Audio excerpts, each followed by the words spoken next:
امریکہ آخر ایران سے معاہدہ کیوں چاہتا ہے؟ کیونکہ ماہرین کے مطابق اگر بندش 1 مہینے تک مزید جاری رہی تو عالمی جی ڈی پی میں 0.5% تک کمی آ سکتی ہے۔ کیا آپ اس کمی کا مطلب سمجھتے ہیں؟ دنیا کی مجموعی معیشت اس وقت تقریباً 105 کھرب ڈالر کے قریب ہے۔ اس کا 0.5% تقریباً 525 ارب ڈالر بنتا ہے، یعنی صرف آدھا فیصد کمی کا مطلب یہ ہے کہ دنیا ایک سال میں 500 ارب ڈالر سے زیادہ کی پیداوار، آمدن اور تجارت سے محروم ہو جائے گی۔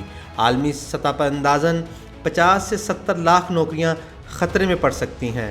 خاص طور پر صنعت، شپنگ اور ایویشن زیادہ متاثر ہوں گی۔ جن ممالک کی معیشت درآمدی تیل پر چلتی ہے جیسے پاکستان، وہاں کرنسی دباؤ میں آتی ہے اور بجٹ خسارہ بڑھتا ہے۔ آئیے آپ کو اس ویڈیو میں دکھاتے ہیں کیسے ایک دستخط عالمی معیشت کو بچا سکتا ہے اور ایک انکار پوری دنیا کو ایندھن، مہنگائی اور عدم استحکام کے نئے طوفان میں دھکیل سکتا ہے۔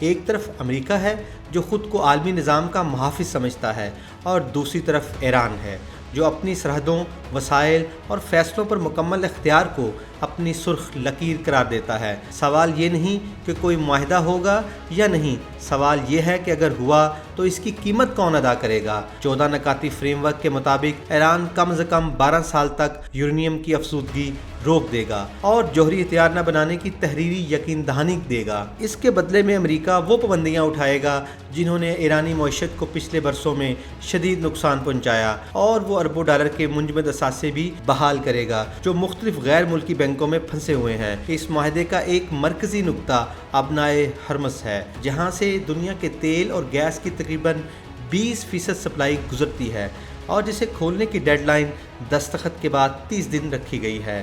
عالمی منڈی میں روزانہ تقریباً 100 ملین بیرل تیل استعمال ہوتا ہے، جس میں تقریباً 20 ملین بیرل صرف ابنائے ہرمز سے گزرتا ہے۔ اگر یہ راستہ بند رہے تو تیل کی قیمتیں لمحوں میں 10 سے 15% تک بڑھ جاتی ہیں۔ یہی وہ دباؤ ہے جس نے واشنگٹن کو مذاکرات کی میز پر آنے پر مجبور کیا، اور یہی وہ ہتھیار ہے جسے تہران خاموشی سے استعمال کر رہا ہے۔